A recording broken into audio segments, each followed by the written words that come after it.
హిందుత్వంలో ఉన్నటువంటి ఫిలాసఫీ యేసు మీద ప్రభావం చూపించింది అని ఎలా చెప్పగలమనంటే,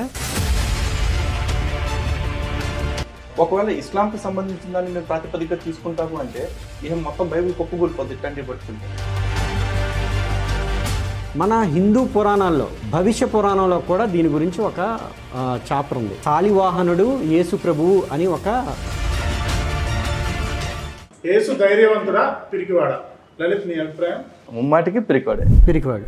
యేసులో 2 క్యారెక్టర్లు ఉంటాయి. కొన్ని సందర్భాల్లో చాలా ధైర్యంగా ఉంటాడు, భయానికే బ్రాండ్ అంబాసిడర్లో ఉంటాడు. చావు కూడా సిద్ధపడ్డవాడు ఎలా పిరికివాడు అవుతాడు? ఒక రాజుని ఎదిరించిన ధైర్యవంతుడు యేసు. మనకు పాస్టర్ లేని లోటు తీరిపోయింది. అసలు యేసుకి ఒక స్త్రీతో సంబంధం ఏమైనా ఉందా? యేసు వర్జినా కాదా అనేటటువంటి విషయం మీద ఇప్పుడు డిస్కషన్ చెప్పుతాను. ఆ పెద్ద ఆవిడికి ఒక జీవితాన్ని ఇవ్వాలనుకున్నాడు, ఆయన చేసిన తప్పేంటి అన్నాడు కదా.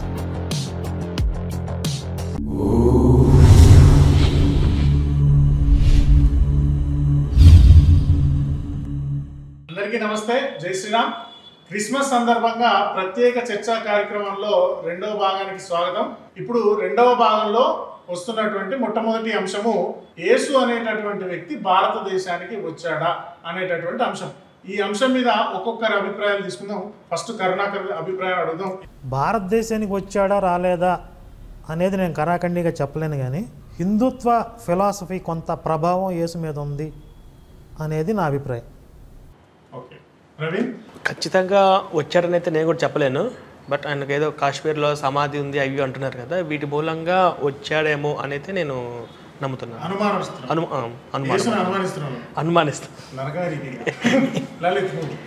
మేమైతే క్లియర్గానే ఉన్నాం, యేసు పుట్టలేదు కాబట్టి అసలు భారతదేశం వచ్చే అవకాశమే లేదు. నేను ఎలాగో అదే చెప్తాను, ఎందుకంటే పుట్టలేనోడు ఎలా వస్తాడు.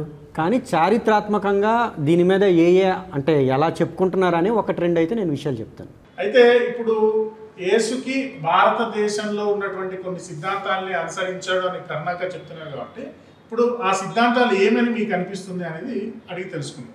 హిందుత్వంలో ఉన్నటువంటి ఫిలాసఫీ యేసు మీద ప్రభావం చూపించింది అని ఎలా చెప్పగలమనంటే, ఇప్పుడు బైబిల్ దేవుడు లక్షణాలు, యోధా మత సిద్ధాంతాలు ఏంటంటే, వాళ్ళ దేవుడు చెప్పిన విషయాలు క్రౌర్యంగా ఉన్నాయా, ఈశ్వరుడి యొక్క స్థాయికి తగినట్టుగా ఉన్నాయా, జాలి దయలతో కూడి, ఇవన్నీ అనవసరం.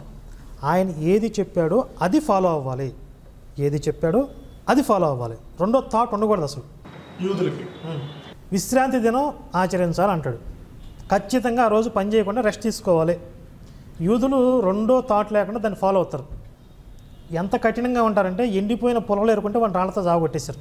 కానీ యేసు ఫ్రీడమ్ తీసుకునేవాడు. ఈరోజు పని చేయకూడదా? పని చేస్తే ఏంటి తప్పేంటి? ఆ పెద్ద ఆవిడికి ఒక జీవితాన్ని ఇవ్వాలనుకున్నాడు, ఆయన చేసిన తప్పేంటి అన్నాడు కదా. ఆ విధంగా యూదులు ప్రశ్నించేవాడు. అంటే బైబిల్ దేవుడు క్యారెక్టర్ని కనుక ఫాలో అయితే అట్లా ఫ్రీడమ్ తీసుకోడు. హిందుత్వ ఫిలాసఫీలో రూల్స్ కంటే కూడా విచక్షణ అనేది మనకు ఇంపార్టెంట్. కొన్నిసార్లు మన భక్తులు ఎవరన్నా పురాణ సాహిత్యాల్లో చూస్తే రూల్స్కి విరుద్ధంగా ప్రవర్తించినా కూడా విచక్షణ దృష్టితో లేకపోతే ధర్మ సూక్ష్మాలతో వాళ్ళు చేసిన దాన్ని సమర్థించిన సందర్భాలు ఉంటాయి. ఫ్రీడమ్ ఉండేది. కాబట్టి యేసు ఆ ఫ్రీడమ్ తీసుకుంటున్నాడు బైబిల్ దేవుడి దగ్గర నుంచి అంటే నేను ఒప్పుకోను. ఈశ్వరుడి యొక్క మనసు, ఆయన హృదయం అర్థం చేసుకున్నవాడిగా దేవుడు మరీ అంత క్రౌర్యంగా కఠినాత్ముడిగా ఉండడు. ఈ చిన్న చిన్న రూల్స్ దగ్గర రాళ్లతో జావగొట్టడాలు ఇవన్నీ ఇంత చండాలంగా ఉండడం అని యేసు అభిప్రాయం. ఒకటి నాదో డౌట్. ఇప్పుడు రామదాస్ అంటాడు కదా, చుట్టూ ప్రాకారములు సొంపుగా కట్టిస్తే రామచంద్ర, కొంత రామచంద్రుని తిడతాడు అక్కడ, అందులో అంటే స్వేచ్ఛ. తర్వాత లాస్ట్లో అంటాడు, నన్ను కొట్టినటువంటి దెబ్బలకు ఓర్చుకోలేక అట్లా అన్నాను, కానీ నువ్వేమి అనుకోకు రామచంద్ర. అట్లా యేసు కూడా యెహోవానే అన్నాడు, కొంత ఫ్రీడమ్ తీసుకుని బైబిల్లో అన్నాడుగా. నా దేవా నా దేవా నా నేల విడిచిపోతాడు అంటాడు కదా. మామూలుగా అయితే యెహోవాని అట్లా అంటే చంపేస్తారు. దేవుణ్ణి కూడా ప్రశ్నించవచ్చు అనేది ఎక్కడ ఉంటుంది? సనాతన హిందుత్వంలో ఉంటుంది. యేసు ఎలా ప్రశ్నించాడు? నేను నిన్ను నమ్ముకున్నాను కదా, ఎలా విడిచిపెట్టావా అంటాడు. రామదాస్ అంది అదే కదా. మూడోది, యేసు యూదులకి ఆ దేవుడి తత్వం ఏంటి అనేది ఎక్స్ప్లెయిన్ చేస్తూ అప్పుడప్పుడు కొన్ని చెప్తూ ఉండేవాడు. మీరు మీ పరలోకమందున్న మీ దేవుడికి కుమారులై ఉండునట్లు, ఆ పరలోకమంది ఎవరున్నారో ఈయనకి మాత్రమే తెలుసు. వాళ్ళు నా తండ్రి అన్నాడు తప్ప యెహోవా అనే పేరు ఎక్కడ చెప్పలా. మీ పరలోకమందున్న తండ్రికి కుమారులై ఉండునట్లు మీ శత్రువుల్ని కూడా ప్రేమించండి. ఆయన శత్రువులకి కూడా మేలు చేస్తున్నాడంట. బైబిల్ దేవుడు ఎక్కడైనా శత్రువుకి మేలు చేసినట్లుగా నాకు ఒక్క ఆధారం చూపించండి. భక్తులకే చేయలేదు. ఒక్క ఆధారం నేను బైబిల్లో ఆయన శత్రువులకి మేలు చేశాడని చూపిస్తే నేను తలస్నానం చేసి మొత్తం దండం పెట్టి బైబిల్ దేవుడు భక్తుడు అయిపోతున్నాను. భక్తులనే ముంచేసాడు కదా. ఆయన నమ్ముకున్న వాళ్ళని అడ్డంగా నరికిస్తాడు. పాపం వాళ్ళందరినీ నమ్మించి ఇప్పుడు ఐగుప్తు నుంచి బయటకు తీసుకొచ్చాడు కదా, వాళ్ళు మాకు అన్నమో రామచంద్ర అని ఏడుస్తుంటే ఈయనకి మాత్రం నాకు అన్నిట్లో ఉప్పు ఉండాలి రోయ్ అని చెప్పి వాళ్ళు అన్నం అడిగినందుకు పాములతో కనిపించాడు. ఇప్పుడు ఆయన నమ్ముకుని వచ్చిన భక్తులు చాలా ధర్మబద్ధంగా న్యాయబద్ధంగా మాకు అన్నం అవుతుంది, మా పసిపిల్లలు ఉన్నారు, పిల్లలకు పాలిచ్చుకోవాలి, నిన్ను నమ్మి కదా మేము వచ్చాం, మాకు అన్నం ఏదని అడిగితే పాముల్ని ఏంట్రా నా మీద తిరగబడతారని. అలాంటి క్యారెక్టర్ బైబిల్ దేవుడిది. నాకు తెలిసి బైబిల్ దేవుడి క్యారెక్టర్ని ఏ స్టడీ చేశాడు. ఎందుకంటే యూదులకి శాస్త్రులకి బాగా సమాధానం చెప్పేవాడు. వీళ్ళు వచ్చి ఈ నిరకాటం పెట్టాలని చెప్పి కొన్ని ప్రశ్నలు అడిగేవాడు. మరి అలా అయితే దావీదు అలా ఎందుకు చేశాడు అనేవాడు. ఈయన చెప్పేవాడు కాదు, దావీదుని అడ్డం పెట్టుకున్నాడు. ఇప్పుడు ఓఫీర్ ఎట్లా అయితే నా స్క్రీన్ షాట్లు ఏమంటాయి, దావీదు సొలొమోన్ స్క్రీన్ షాట్లు చూసుకొని అంటాడు కదా, అట్లాగే ఏం చేసేవాడు, దావీదుని అడ్డం పెట్టుకునేవాడు. లేకపోతే ఇంకోదో యెషయా ప్రవక్త అలా ఎందుకు చెప్పాడు అనేవాడు. అంటే బైబిల్లో ఉన్న కాంట్రడిక్షన్స్ ఆయనే యూజ్ చేసుకునేవాడు. వీళ్ళు ఒకటి చెప్తుంటే ఇంకోటి వేసేవాడు. యేసు అంత తెలియగలడు. హిందూ ధర్మంలో ఉన్నటువంటి ఈశ్వరుడి యొక్క తత్వాన్ని అర్థం చేసుకుని దానికి తగినట్లుగా ఆయన తత్వాన్ని వాళ్ళకి అర్థమయ్యేటట్లుగా ఎక్స్ప్లెయిన్ చేయడానికి ట్రై చేశాడు కొన్నిసార్లు. యేసు అనేటటువంటి వ్యక్తే పుట్టలేదు కాబట్టి కొంతమంది చరిత్రకారులు రాశారు యేసు సమాధి కాశ్మీర్లో ఉందని, ఆఫ్ఘనిస్తాన్లో ఉందని, ఇక్కడికి వచ్చి ఇద్దరు పిల్లల్ని పెళ్లి చేసుకున్నాడని, అదే ఇక్కడికి వచ్చి పెళ్లి చేసుకున్నాడు ఇద్దరు పిల్లల్ని కానని. దాని మీద చారిత్రకంగా మీ దగ్గర ఉన్న ఇన్ఫర్మేషన్. ఇక్కడ చరిత్ర లేని దానికి చారిత్రకంగా ఏం చెప్తాం. కాకపోతే యేసు భారతదేశంలోకి వచ్చాడు, భారతదేశంలో కాశ్మీర్లో ఆయన సమాధి ఉంది అంటే కాశ్మీర్లో ఉన్న సమాధి యేసు అని రాయలేదు, అక్కడ ఈశా అని చెప్పేసి ఉంది. ఈశా ఇప్పుడు ఈశా అనే పదం భారతదేశానికి కొత్త కాదు. ఎందుకంటే మహేష అంటారు, లేకపోతే ఇంకొకటి ఈశానం సర్వ విద్యానం ఈశావాస్య ఉపనిషత్తే ఉంది మనకి ఫస్ట్ మంత్రం. అది ఈశా అంటే ఈశ్వరుడికి యొక్క పేరు కింద చూస్తాం, అది అయి ఉండొచ్చు. లేదు ఇస్లాంలో కూడా యేసుకు సంబంధించి ఈశా అని పేరు ఉంది కాబట్టి అది అనుకోవచ్చు. ఒకవేళ ఇస్లాంకి సంబంధించిన దాన్ని మేము ప్రాతిపదిక తీసుకుంటాము అంటే ఈసా వసల్లం అని ఖురాన్లోని మరియం చాప్టర్లో చెప్తారు. దానిలో చెప్పిన ప్రకారం చూసుకుంటే మరి యేసుక్రీస్తు అసలు సిలువపై చనిపోయాడు అనేది అబద్ధం, మరి మళ్ళీ 3వ రోజు లేచాడు అనేది అబద్ధం. మరి ఇక మొత్తం బైబిల్ కుప్పకూలిపోద్ది ఇట్లాంటివి పట్టుకుంటే. కాబట్టి యేసు పుట్టనే లేదు, భారతదేశానికి వచ్చాడు అనేది జరగనే లేదు. ఆ సమాధి ఆయనకు సంబంధించిందే కాదు. అది ఉన్నా కూడా 16 అడుగుల సమాధి. అది యేసు 16 అడుగులు ఉన్నట్టు ఎక్కడ లేదు ఆధారం. అది దీని మీద నువ్వు ఒక మాట అన్నావు ఏంటంటే ఆఫ్ఘనిస్తాన్లో కూడా యేసు ఉంది అని. యాక్చువల్గా అది యేసు అనుకోను, అది మరియది. ఏంటంటే యేసు తర్వాత మరియా కలిసి ఇండియా వైపు వస్తున్నప్పుడు యేసు అనేవాడు కాశ్మీర్ వచ్చి చనిపోయాడు, మరియేమో అక్కడ ఆఫ్ఘనిస్తాన్లో చచ్చిపోయింది అనేది ఒక వాదన. తర్వాత ఇంకోటి ఏంటంటే ఇవి రకరకాలుగా ప్రచారాల్లో ఉన్నాయి. కొంతమంది తమిళ దేశం వచ్చాడని చెప్పి కూడా కొంతమంది బుక్స్ రాశారు. అయితే వీటన్నిటికీ మెయిన్ మూలం ఏంటి అంటే ఒక టిబెట్లో ఒక ఆయన రష్యన్ ఆయన అనుకుంటాను, నోవాస్కీ అనుకుంటాను, నాకు కరెక్ట్గా గుర్తులేదు పేరు. ఆయన అక్కడికి వెళ్ళినప్పుడు టిబెట్లో ఉన్న అక్కడ ఉన్న మాంగ్స్ వాళ్ళ దగ్గర ఉన్న మోనస్ట్రీలో కొన్ని బుక్స్ ఉన్నాయి. ఆ బుక్స్లో యేసు అప్పుడు వచ్చాడు అని చెప్పి ఉన్నది ఈయనకి చూపించాడు. దానికి ఎంత ఆధారం ఉందో మనకు తెలియదు.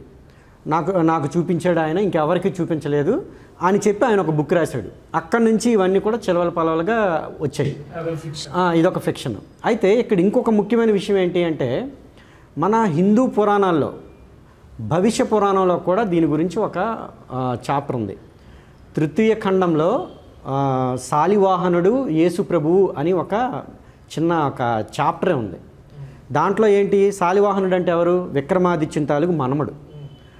దీని ముందు స్టోరీ ఏంటి అంటే అప్పటికే ఆల్రెడీ అంటే మ్లేచ్చులందరూ కూడా వచ్చి మన భారతదేశం మీద దండెత్తి బాగా మనల్ని అందరినీ హింస పెడుతుంటే విక్రమాదిత్యుడి తర్వాత ఉన్న శాలివాహనుడు ఏం చేశాడంటే వాళ్ళందరినీ కూడా సింధీ ప్రాంతం నుంచి అవతల వైపు పంపించేసి ఒక పటిష్టమైన దేశంగా మనల్ని తయారు చేశాడు. ఆ మిగతా మ్లేచ్చులందరూ కూడా అట్టే ఉన్నారు. అయితే ఆ టైంలో హోన దేశంలో ఒక హిమవత్ పర్వతం మీద ఒక ఆజానుబాహునుడు అంటే తెల్లగా ఉన్న ఒక ఆజానుబాహుడు కనిపిస్తే మీరు ఎవరు అని అడిగితే నా పేరు ఈసా అని చెప్పినట్టు నేను ఆయన కలిశాను అన్నట్టు భవిష్య పురాణంలో ఒక చాప్టర్ అయితే ఉంది. అయితే ఇది ఎంతవరకు అథెంటిసిటీ ఉంది అని అంటే ఒరిజినల్ భవిష్య పురాణంలో ఇది లేదు. బ్రిటిషర్స్ వచ్చిన తర్వాత ఎలిజబెత్ మహారాణి రాయించి ఇది ప్రక్షిప్తం చేయించిందంట. ఇప్పుడు మన ఉపనిషత్తులు కానీ తీసుకుంటే అక్బర్ కాలంలో అల్లా ఉపనిషత్తు అని ఒకటి రాయించి తోయించేశాడు. అలానే ఎలిజబెత్ కూడా శాలివాహనుడు యేసు ప్రభువు ఇవన్నీ కూడా కట్టుకథలే. అసలు యోధ దేశంలోనే లేడని చెప్తుంటే ఆయన వచ్చి ఎక్కడేం చేస్తాడు? తర్వాత ఈ చర్చలో మూడో అంశము యేసు గొప్పవాడా యెహోవా గొప్పవాడా? దీని మీద ఒక్కొక్కరు అభిప్రాయం తీసుకుందాం. లలిత్, నీ అభిప్రాయం చెప్పు. ఏది ఆరోగ్యానికి మంచిది, ఎండ్రిన్ మంచిదా, ఎండోసల్ఫాన్ మంచిదా అంటే నేను ఏం చెప్తాను? ఏది దాయినా చేస్తారు కదా, పెద్ద క్లియర్. ఇద్దరికిద్దరే, ఒకళ్ళని మించిన ఒకళ్ళు. బాప్ ఏక్ నెంబరీ, బేటా 10 నెంబరీ. అంటే ఇప్పుడు యెహోవానే మంచోడు అంటారు. ఎవరు అనట్లేదు, ఏక్ నెంబర్ అంటే ఇద్దరు చెప్తున్నా కదా, ప్యారలల్. ఎవరు ఏదో అంటే ఎవరి స్టాండర్డ్స్ వాళ్ళు మెయింటైన్ చేస్తూ వచ్చారు. ఒకళ్ళు క్రూరత్వంలో చూపించారు, ఒకళ్ళు సాఫ్ట్గా క్రూరత్వాన్ని ప్రదర్శించాడు. ఎంతమంది ప్రపంచంలో ఈరోజు సైకోలు ఉండి సంఖలో సంచేసుకుని ఇంటింటికి పోయి సావును చూపెట్టి భయపడుతూ ఒరే నీ సావు తప్పాలంటే అని చెప్పేసి మతం మారుస్తున్నారంటే, చివరికి చచ్చిపోయిన వాళ్ళ దగ్గరకు కూడా వెళ్ళి వీడికి నేను బాప్తిజం ఇస్తున్నాను అంటున్నారంటే మొదలైంది అక్కడ కాన్స్టెంట్ దగ్గర చచ్చిపోయినాక చేశారు. అదే కదా, ఇంత దరిద్రాలు మొదలైనవి అంటే ఎవరు కారణం? యేసు కదా. డిగ్రీస్ ఆఫ్ స్టాండర్డ్ చూసుకుంటే కొంత బెటర్ యేసే. ఎవరు గొప్పోడు అంటే యెహోవాయే గొప్పోడు. రెండోది ఎవరు మంచోడు? ఎవరు మంచోడు అంటే యెహోవాయే మంచోడు బైబిల్ ప్రకారం. బైబిల్ ప్రకారంగా యేసు గొప్పవాడు, యెహోవా గొప్పవాడు. కాస్త కోస్తో యేసుక్రీస్తే గొప్పవాడు. అంటే అన్ని విషయాలలో కాకపోయినా కొన్ని విషయాలలో యేసుక్రీస్తును మనము ఇన్స్పిరేషన్ చేసుకోవచ్చు అన్న. నా ఒపీనియన్ ప్రకారం ఇక్కడ 2 మాటలు వస్తున్నాయి, గొప్పోడా మంచోడా అనేది. గొప్పోడా అంటే పవర్ఫుల్ అనే యాంగిల్లో చూస్తే యెహోవా పవర్ఫుల్, యేసు దుర్బలుడు. అలాగే మంచోడు ఆ క్యారెక్టర్లో చూస్తే కనుక యేసు మంచోడు. ఇప్పుడు పాస్టర్స్ అందరూ యేసునే పవర్ఫుల్ క్యారెక్టర్ లాగా ఎస్టాబ్లిష్ చేస్తున్నారు, అంతే కదా. ఆయన నీకోసం రక్తం పెట్టాడు, ప్రాణం పెట్టాడు, నీకు నువ్వు ప్రార్థన చేస్తే యేసు వచ్చేసి నీకు యాక్సిడెంట్ సృష్టికర్తను కూడా యేసుక్రీస్తు చేసేశారు. సృష్టికర్త కూడా యేసే అంటే మోస్ట్ పవర్ఫుల్ యేసు అని చెప్తున్నారు. నేను అనేది గొప్పోడా అనే దానికి క్వశ్చన్ ఎగ్జాక్ట్గా అదే. పవర్ఫుల్ బైబిల్ ప్రకారంగా యేసు పవర్ఫుల్లా యెహోవా పవర్ఫుల్లా అని అడుగుతున్నాను. అసలు ఎక్కడా పవర్ లేదు, కరెంటే లేదు అక్కడ. కాకపోతే క్యారెక్టర్ పరంగా చూస్తే బైబిల్ దేవుడే పవర్ఫుల్. మేము బైబిల్ తరగతుల్లో ఆయన కూడా చేతగానోడే అని చెప్పి చాలాసార్లు క్యారెక్టర్ పరంగా చూసుకుంటే మనకి యేసు చెప్పాడు కాబట్టి యెహోవా పవర్ఫుల్ అనిపిస్తుంది. ఎందుకంటే యేసు అనేక సార్లు నేనేమి చేయలేను, మా అయ్యే చేయాల్సిందే మొత్తం అని చెప్తాడు. కానీ ఆ రోజుల్లో కూడా వాళ్ళ అయ్యే ఏమన్నా చేశాడు అంటే వాళ్ళ అయ్య ఏం చేయాల. మోషే చేశాడు, యెహోషువ చేశాడు, తర్వాత దావీదు గడు చేశాడు, సౌలు చేశాడు, వీళ్ళు చేసుకెళ్ళింది. యెహోవా సొంతంగా ఏమీ చేయలే. అది నిజానికి కల్పిత పాత్ర. ఒకవేళ ఉంది అనుకుంటే మనం మాట్లాడతాం అంతే. సీరియస్లీ ఇక్కడ యేసు గొప్పవాడా యెహోవా గొప్పవాడా అనే విషయంలో, అంటే యేసు పవర్ఫుల్ యెహోవా పవర్ఫుల్ అనే విషయంలో నలుగురికి ఏకాభిప్రాయం ఉంది. బైబిల్ ప్రకారంగా యెహోవానే గొప్పవాడు అని. అయితే ఇక్కడ చిన్న కంక్లూజన్ ఏంటంటే యేసు మంచోడా యెహోవా మంచోడా అనేటటువంటి విషయంలో ఈ ముగ్గురికి యేసు మంచివాడు, లలిత్కి కానీ కరుణాకర్కి కానీ ప్రవీణ్కి కానీ యేసు మంచివాడు అనే అభిప్రాయం ఉంది. భాస్కర్కి యేసు కంటే యెహోవానే కొంత బెటర్ మంచివాడు అనేటటువంటి అభిప్రాయం ఉంది. కాబట్టి ఎందుకు యెహోవా మంచోడు అనేది భాస్కర్ చెప్పారు. యెహోవాని తీసుకుంటే యెహోవా రకరకాల బాధలు పెట్టాడు, రాచి రంపాన్ని పెట్టాడు, ఇవన్నీ మన పాత నిబంధనలో కనిపిస్తాయి. కానీ ఇక్కడ కీలకమైన పాయింట్ ఏంటంటే ఎవరికి పెట్టాడు? మొట్టమొదటిగా చూసుకుంటే యూదులకి పెట్టాడు. యూదులు నమ్మాడు కనుక యూదులకి పెట్టాడు. మిగతా వాళ్ళకి కూడా ఎవరు? వాళ్ళ శత్రువులకి పెట్టాడు. అంటే యూదులతో ఎవరైతే రిలేటెడ్గా ఉన్నారో వాళ్ళకి పెట్టాడు. కానీ మనం ప్రకటన గ్రంథం కానీ చూస్తే యేసు ఏమని చెప్పాడు? ఎప్పుడైతే తను పైకి వెళ్ళిపోయిన తర్వాత తను ఎవరెవరైతే నమ్మరో వాళ్ళందరినీ కూడా నరకంలో వేస్తానన్నాడు. అంటే యేసు ఇప్పుడు యెహోవాని తీసుకుంటే చాలా తక్కువ మందికి రాచి రంపాన్ని పెట్టాడు. కానీ యేసుని చూస్తే అసలు సంబంధం లేని ప్రతి ఒక్కరు కూడా ఆయన్నే నమ్మాలంట. నమ్మకపోతే వాళ్ళందరినీ నరకంలో వేస్తానన్నాడు. తర్వాత యెహోవా ఏ రోజు కూడా వీడిని నరకంలో వేస్తాననలే. శిక్షలన్నీ కూడా ఫిజికల్ శిక్షలే. అంటే వీడి పెళ్ళన్న వాడికి వాడి పెళ్ళన్న వీడికి ఇలాంటి రకాలే తప్ప ఒక నరకం అనేది ఉంటుంది. ఆ నరకంలో మిమ్మల్ని ఏంటది ఎప్పుడు కూడా మిమ్మల్ని కాల్చి చేస్తాను. ఈ శాడిస్ట్ ఎవరంటే యేసు, యెహోవా కాదు. అందుకనే నేను యేసు చెడ్డోడు యెహోవా మంచోడు అన్నాను. కాదన్నా, అబ్జెక్షన్ అన్న. మామూలుగా యేసు దేవుడుగా నమ్మపోతే నరకంలో పడేస్తారని యేసు చెప్పాలి. అది పాస్టర్ల ప్రచారం మాత్రమే. అది ఫస్ట్ పాయింట్. లేదు, నేను క్లారిటీ ఇస్తాను. యేసు క్యారెక్టర్లో ఎక్కడా కూడా నేను దేవుడిగా నమ్మాలి, నన్ను నమ్మకపోతే నరకం అనేది ఉండదు. నరకం ఉంది యేసు క్యారెక్టర్లో. అంటే స్వయంగా చెప్పి ఎవరికి? ఇశ్రాయేలీలకే. ఆయన దృష్టిలో ఏంటంటే మీరు సువార్త చెప్పమని ఎవరికి చెప్పాడు? ఇశ్రాయేలీకి చెప్పమన్నాడు. 12 గోత్రికులకి 12 మందిని చెప్పమన్నాడు. ఇశ్రాయేలీకి తప్ప అన్యులకు చెప్పకూడదు, కరాఖండిగా చెప్పాడు. తీర్పు దినం కూడా వాళ్ళకే ఉంటుంది అన్నాడు. మీరు 12 సింహాసనం మీద కూర్చొని 12 గోత్రికులకి తీర్పు తీరుస్తారా అన్నాడు. అయితే శిష్యులు పంపించేటప్పుడు జాగ్రత్తలు చెప్తాడు కదా, సువార్త ఎలా చెప్పాలి ఏంటి అనేది. చెప్పినప్పుడు మీ మాటను ఎవడైనా తృణీకరిస్తే వాడి సంగతి నేను 2వ రాగంలో చూసుకుంటాను. అయితే ఎవరిని ఉద్దేశించి ఓన్లీ ఇస్రాయేలీసే. అది కూడా నశించిన గొర్రెల యొద్దకే. సరే పోనీ అదేనే తీసుకుందాం. యెహోవా కూడా ఇజ్రాయెల్కే చెప్పాడు, యేసు కూడా ఇజ్రాయెల్కే చెప్పాడని అనుకుందాం. కానీ యెహోవా వేసినవన్నీ కూడా ఫిజికల్ కదా, కానీ ఏంటది యేసు వేసినవి ఇది ఈ ప్రకారంగా చూస్తే జన్మలు. మరి సాడిస్ట్ ఎవడైనట్టు జన్మలేక అంటే ఇంకా అది ఇన్ఫినిటీ, అనంతకాలం. మరి ఆ లెక్కన కానీ చూసుకుంటే నీకు సాడిస్ట్ ఎవరయ్యారు? యెహోవా కన్నా యేసు అయ్యాడు కదా. నిత్య నరకం అనే యాంగిల్లో చూసుకుంటే యేసు కదా కొంచెం క్రూయల్గా ఉంటుంది. ఒక్క ముక్క చాలు, మిగతావన్నీ కూడా కొట్టి తీసేసినట్టే. చిన్న ఒకటి గుర్తుపెట్టుకో, ఈడి పళ్ళని ఆడి పక్కలోకి, ఆడి పళ్ళని ఈడి పక్కలోకి పంపుతానంటాం. తీరా ఈడెవడో ఆడి పళ్ళంతో పడుకుంటే దానికి కడుపు వస్తే దాన్నో ఈడినో చంపకుండా వాళ్ళిద్దరికి పుట్టిన పిల్లోని చంపటం, ఇంతకంటే సైకోతాను ఏముంటుంది? కాదు, వాళ్ళెవరో యుద్ధాలు చేసి తీసుకొస్తే ఆడపిల్లల్ని దాంట్లో ఈడికి శ్రేష్టమైన కన్యల్ని పన్ను కట్టించుకోవటం, ఈడి పొడిసేది లేదు పెట్టింది. యేసు వాళ్ళని బెదిరించడానికి అలా అన్నాడు, చేసి చూపించలేదు కదా. ఇప్పుడు నరకం పేరుతో భయపెట్టాలని చూశాడు, కానీ ఇక్కడ లిటరల్ గా నరకం బతుకున్న చూపించాడు. చెప్తాను, ఇప్పుడు దావీదు బెత్షెబాతో చూసుకుంటే అక్రమ సంబంధం పెట్టుకుంది ఇద్దరు. అన్యాయంగా పుట్టిన పసిబిడ్డను చంపేసి పాపం వల్ల వచ్చిన జీతం మరణం అన్నట్టుగా చూపించాడు. ఇంకో పాయింట్ చెప్తా ఇక్కడ, ఒకవేళ నిత్య నరకం అనేది భౌతికంగా చూస్తే చాలా పెద్ద సెక్షన్, చాలా దుర్మార్గం. అది దానికంటే పరమ దుర్మార్గం ఏంటంటే నీ పిల్లల మాంసం నీతో తినిపిస్తాను. ఇక అది అంతకు మించి నరకం ఏమంటుంది? సరే, ఇప్పుడు నువ్వేమన్నావు బెదిరించడానికి అన్నాడు అని. మనం ఏం తీసుకున్నాం? బైబిల్ ప్రకారం తీసుకున్నాం. దేని గురించి బెదిరించడానికి అన్నాడు అని బైబిల్లో లేదు.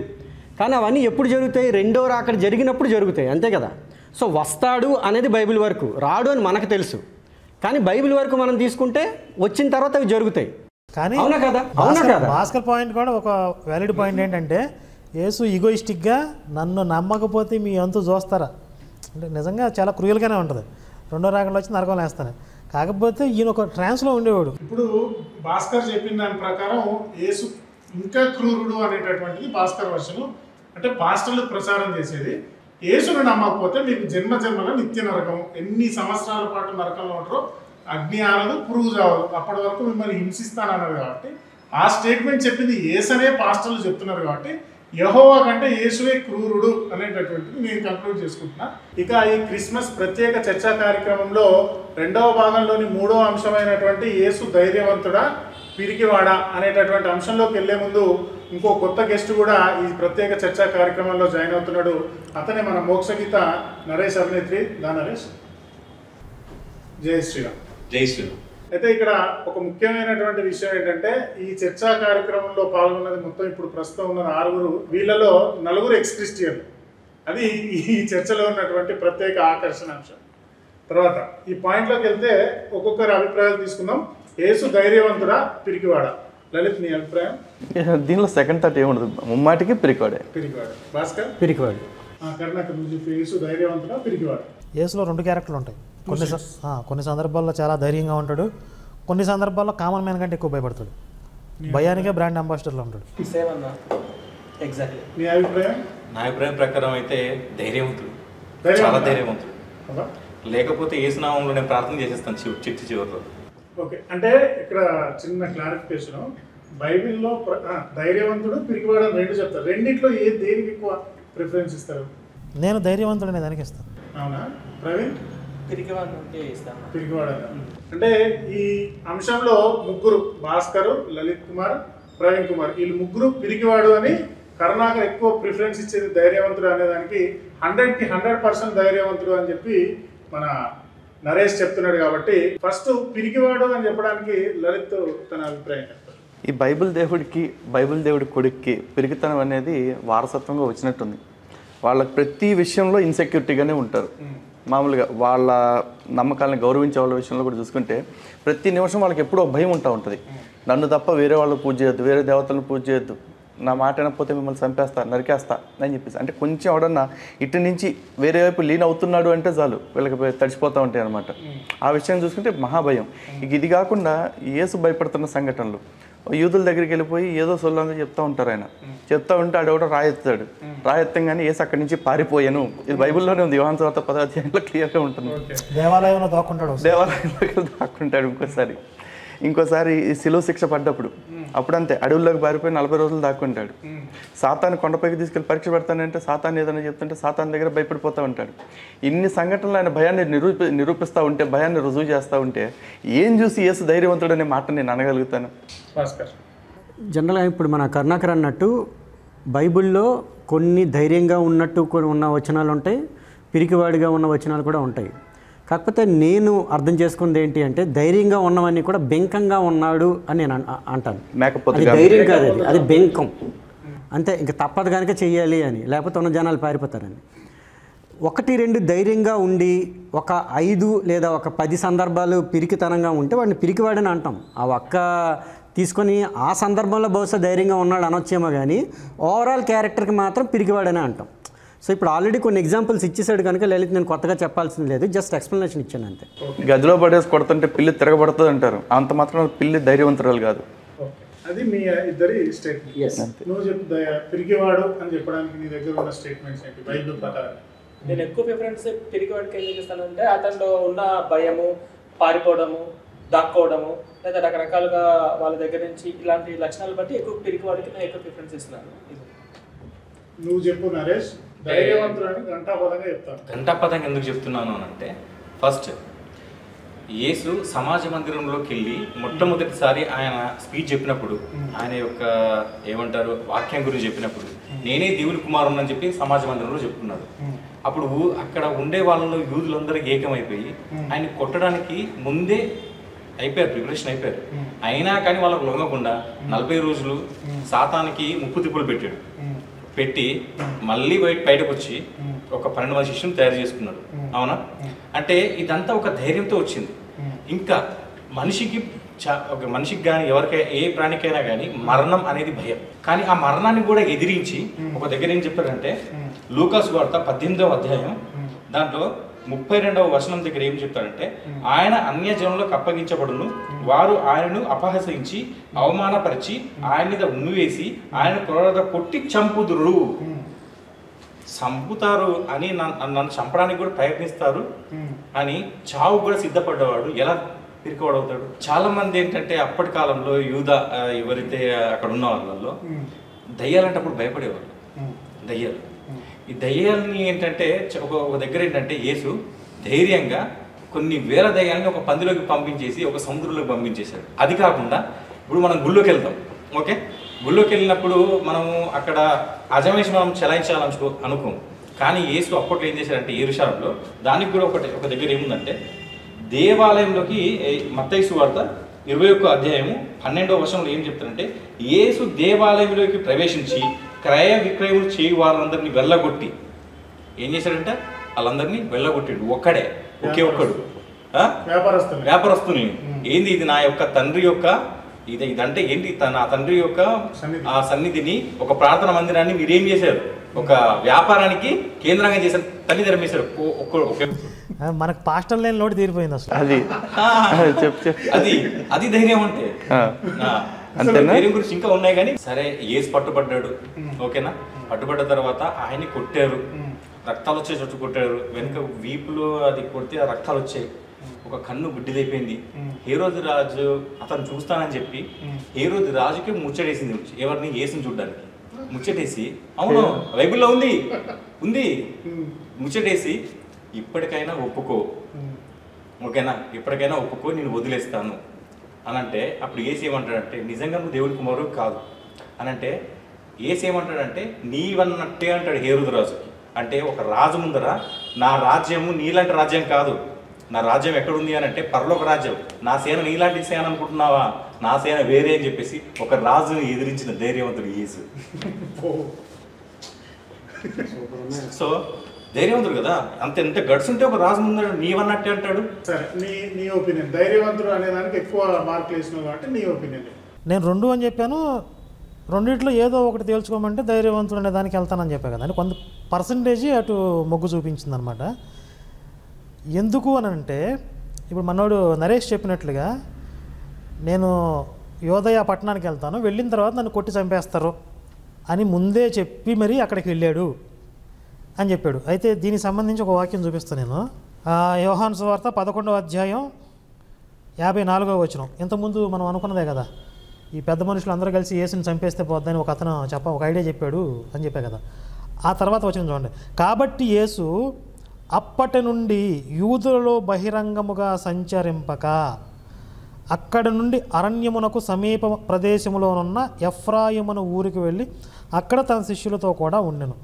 అంటే తనను చంపడానికి స్కెచ్ చేస్తున్నారని వార్త తెలిసిన వెంటనే అసలు బహిరంగంగా తిరగట్లేక, అంటే ఒక రకమైనటువంటి నక్సలైట్ జీవితం ఇది. ఇప్పుడు పాస్టర్లు కూడా మన నరేష్ చెప్పుకున్నట్లుగానే యెరూషలేం పట్టణానికి వెళ్ళిన తర్వాత నన్ను కొట్టి చంపేస్తారనే విషయం ముందే చెప్పాడు చాలా గొప్పగా చెప్తారు. ముందే చెప్పడం పెద్ద విశేషం కాదు. ఎందుకని ఈయన చంపడానికి చాలా రకాల స్కెచ్లు వేస్తున్నారు. అసలు వాళ్ళు స్కెచ్లు వేస్తున్నారన్న వార్త విన్న తర్వాత తెలియాల్సిన అవసరం కూడా లేదు. యోధా సాంప్రదాయం, యోధుల ఫిలాసఫీ, బైబిల్ దేవుడి గురించి ఏమాత్రం అవగాహన ఉన్నా అందులో పొల్లు కానీ సున్నా కానీ మారిస్తే చంపేస్తారు.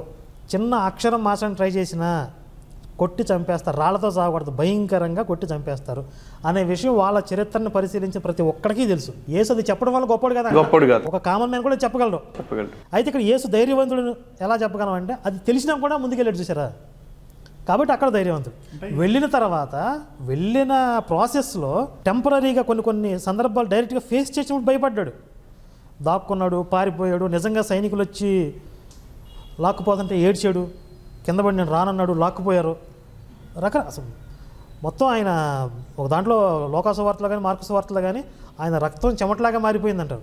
అంటే భయంతో ఉచ్చబోసుకున్నాడట, ఉచ్చని మించి అంత భయపడ్డాడు. కానీ నేను చచ్చిపోతారని తెలిసి ముందుకెళ్ళాడు. అక్కడ ధైర్యవంతుడు అంటున్నా. అంటే ఒక ఉద్యమాన్ని క్రియేట్ చేయడానికి, ఒక ఉద్యమాన్ని నడిపించడానికి నువ్వు ప్రాణాలు ఇవ్వవలసి ఉంటుంది. అక్కడ నిజాయితీగా ఉన్నాడు. ఎస్ నేను ప్రాణాలు ఇవ్వడానికైనా రెడీ అన్నాడు. కానీ సిచ్యువేషన్ వచ్చినప్పుడు భయపడుతున్నాడు. యేసు ధైర్యవంతుడు అని చెప్పడానికి సరిపోట్ల. కారణం ఏంటి? యేసు కాదు యేసుకి గత్యంతరం లేదు. అప్పటికే నేను తోపుని తురువునని చెప్పేసుకున్నాడు. అప్పటికే జరగాల్సిన నష్టం జరిగిపోయింది. తర్వాత ఈ లాస్ట్ సప్పర్ అప్పుడు కూడా యోధా వాళ్ళకి పట్టిస్తాడు, వెండి రూకలకు అమ్ముడు పోయి పట్టిస్తే కూడా యోధాను అమ్మలక్కలు తిడతాడు. కొడక నువ్వు పుట్టకపోతే నాకు బాగుండేదిరా అని చెప్పేసి. అంత ఏడుపులు ఎందుకు సిద్ధపడిపోయినప్పుడైతే. అండ్ నెక్స్ట్ ఇంకోటి, అసలు యేసుక్రీస్తు త్యాగం అన్నప్పుడు చాలా పెద్ద కామెడీ కనిపిస్తూ ఉంటుంది. ఆయన చనిపోయిన తర్వాత 3వ రోజు బతికొస్తాడని అందరికి ఆయనకి తెలుసు. మళ్ళీ బైబిల్ ప్రకారం చూసుకుంటే వాళ్ళకి తండ్రి కొడుకు యెహోవా కొడుకే కాబట్టి ఎట్టాగూ బతుకుతానని తెలిసి చస్తే అది త్యాగం ఏంటి? ఇక రెండోది, నా రాజ్యం ఈ లోక సంబంధమైంది కాదు పరలోక సంబంధమైంది అని ధైర్యంగా చెప్పాడు అన్నాం. వాస్తవంగా లేఖనాల ప్రకారం చూసుకుంటే ఆయన ఏలాల్సింది పరలోక రాజ్యం కాదు, ఈ లోక రాజ్యమే. ఎక్కడున్న దావీదు సింహాసనాన్నే ఏలాల, అక్కడ కాదు. అక్కడ నేను రాజుననే చెప్పుకుందామని వచ్చాడు యూదులకి. కానీ అక్కడ నెక్స్ట్ మినిట్టే పిలాతు నరికేసేవాడు తలకాయ. పద్ధతి కలిగినడు కాబట్టి విచారణ చేసి అంతా చేశాడు. ఆడు అడిగేపటికి ఏం చెప్పాడు?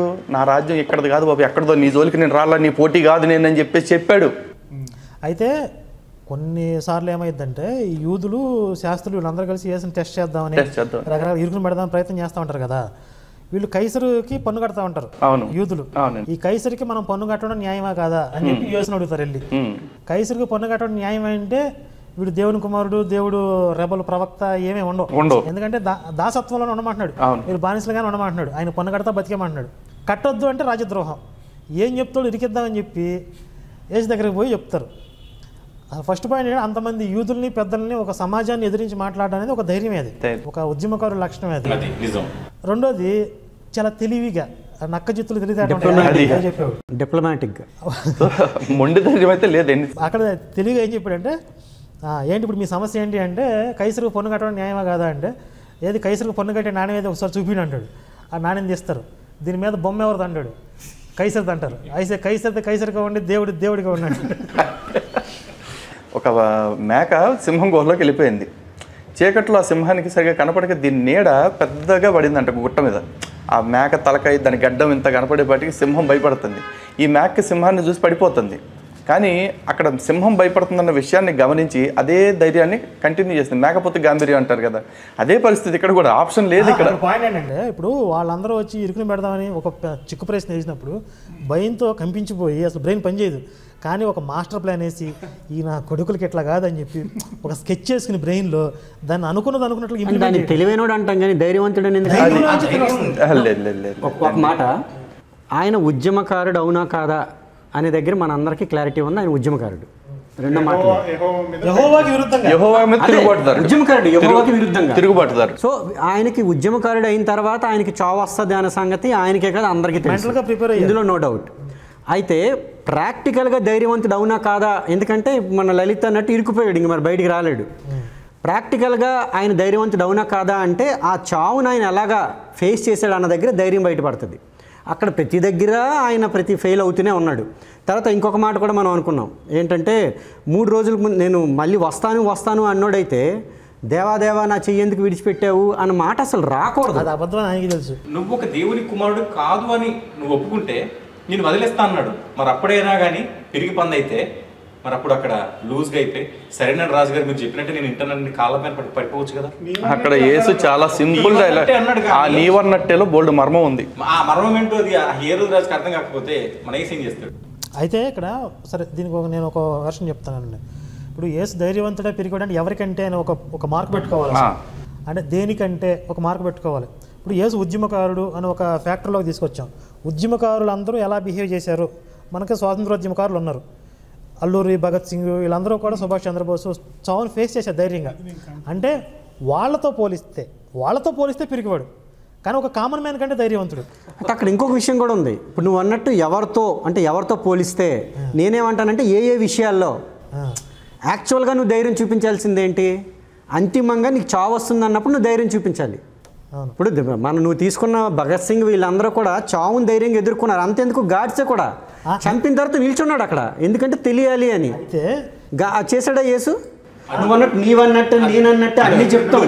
అయితే ఇంకొకటి దీనికి యాడ్ చేసేది ఏంటంటే యెరూషలేం వెళితే కొట్టి చంపేస్తారని తెలుసు. అంత మాత్రం యెరూషలేం వెళ్ళకుండా ఆగిపోలా. ఎందుకంటే మెస్సియా అనేవాడు యెరూషలేం పట్టణాన్ని ప్రవేశించాలి. ప్రవేశిస్తే తప్ప అంతే, వీడికి అక్కడ అభిషేకం జరిగితే తప్ప రాజు అవ్వడం. అంటే ఈయన పాయింట్ ఏంటి? ఇక్కడ యూదులందరినీ బానిసత్వాన్ని చుడిపించాలి. నేను మెస్సీని అంటే తర్వాత ఈయనకి వర్కౌట్ అవ్వట్లేదు కాబట్టి నా రాజ్యం పరలోక సంబంధం మాట మార్చాడు. ముందు ఈయనకున్న కాన్సెప్ట్ కూడా ఏంటంటే యూదులు రాజు అవుదామనే. అవును. కాబట్టి తర్వాత ధైర్యం సరిపోలా. ఒకసారి ఏమైందంటే విచిత్రం ఏంటంటే యూదులు ఆయన రాజుగా చేయడానికి పట్టుకోవడానికి వస్తున్నారని చెప్పి పారిపోతాడు. పట్టుకుని కిరీటం పెట్టబోతున్నారని. వామ్మో ఇప్పుడు నన్ను కిరీటం పెడితే నన్ను రాజు పరిపాలన. ఇక్కడ ఒక పాయింట్ అర్థమవుతుంది మనకి. చనిపోతాడు అంటే నేను చావు నుంచేనే తప్పించుకోవచ్చు అని, కానీ కాన్సెప్ట్ ఏంటి? అక్కడ రాజు అవ్వడం కోసం ఎక్కువ ఆశపడుతున్నాడు. ఆ ఆశలోంచి వచ్చిన ధైర్యం అది కూడా ఉండొచ్చు, అంతే కదా. అయితే ఈ అంశానికి వస్తే కంక్లూజన్ ఏంటంటే నాకు అనిపించింది యేసు ధైర్యవంతుడా పిరికివాడా అనే దానికి నేను లలిత్ చెప్పిన దానికి భాస్కర్ చెప్పిన దానికే నేను ఏకీభవిస్తాను, పిరికివాడు అని చెప్పడానికి. ఎందుకంటే దాంట్లో 2 ముఖ్యమైన అంశాలు ఏంటంటే యూదులందరికీ రాజు అవుదామని వెళ్ళాడు. ఫస్ట్ కమిట్ అయిపోయిన తర్వాత మళ్ళీ వెనక్కి వస్తే ఇజ్జత్ పోతుంది అనేటటువంటి ఉద్దేశంతో ఆ కమిట్మెంట్ అయ్యి ముందుకు పోయినప్పుడు ఎదురయ్యేటటువంటి ప్రతి సమస్యకి భయపడ్డాడు. బతకాలనేటటువంటి ఉద్దేశమే ఉంది తప్ప ధైర్యంగా చావాలి అనేటటువంటి ఉద్దేశం లేదు. లలిత్ చెప్పినటువంటి వర్షన్ బట్టి. 2 భాస్కర్ చెప్పింది ఏంటంటే ధైర్యవంతులు అయితే చావు దగ్గర తెలుస్తుంది. అన్నిటికంటే టాప్ అండ్ అదే కాబట్టి చావు దగ్గర తెలుస్తుంది. చావు సమయం దగ్గరకు వచ్చిన తర్వాత ఓ దేవా నన్ను ఎందుకు చేయించావని ఏడ్చాడు. కానీ ధైర్యంగా భగత్ సింగ్ లాగానో లేకపోతే గాడ్సే ఖుదీరామ్ బోస్ లాగానో ఉరికొయ్యల్ని ముద్దాడినోడు కాదు, నేనే తప్పు సిలువను ముద్దాడినోడు కాదు, కొయ్యను ముద్దాడినోడు కాదు. కాబట్టి 100% నాకు అర్థమైనంత వరకు యేసు పిరికివాడే. తర్వాత ఈ చర్చ కార్యక్రమంలో చిట్ట చివరి ప్రశ్న, యేసుకు పెళ్ళయిందా కాలేదా? చారిత్రకంగా బైబిల్ ప్రకారంగా పెళ్ళి అనేది అంటే మన ఉద్దేశంలో పెళ్ళి అంటే తాలిబొట్టు కడితేనో సాంప్రదాయకంగా చేసుకుంటేనే కాదు కదా, ఒక స్త్రీతో సంబంధం పెట్టుకున్నా కదా, అంతే. సహజీవనం కూడా ఆ కాలంలో వాళ్ళకి పెళ్లి అంటే ఆ కాలంలో ప్రధానం చేయబట్టం పిల్లల నుంచి పంపించేటువంటి. అంటే ఒక స్త్రీతో సంబంధం పెట్టుకున్నాడా లేదా, మేరీ మ్యాగ్దలీన్తో సంసారం చేసి పిల్లల్ని కన్నాడు అనేది ఒక చారిత్రక వాదన కదా, అది ఉందా లేదా అలా పెట్టుకున్నాం. యేసుకి ఒక స్త్రీతో సంబంధం ఏమైనా ఉందా, యేసు వర్జినా కాదా అనేటటువంటి విషయం మీద ఇప్పుడు డిస్కషన్. చెప్పుతారా నీ అభిప్రాయం?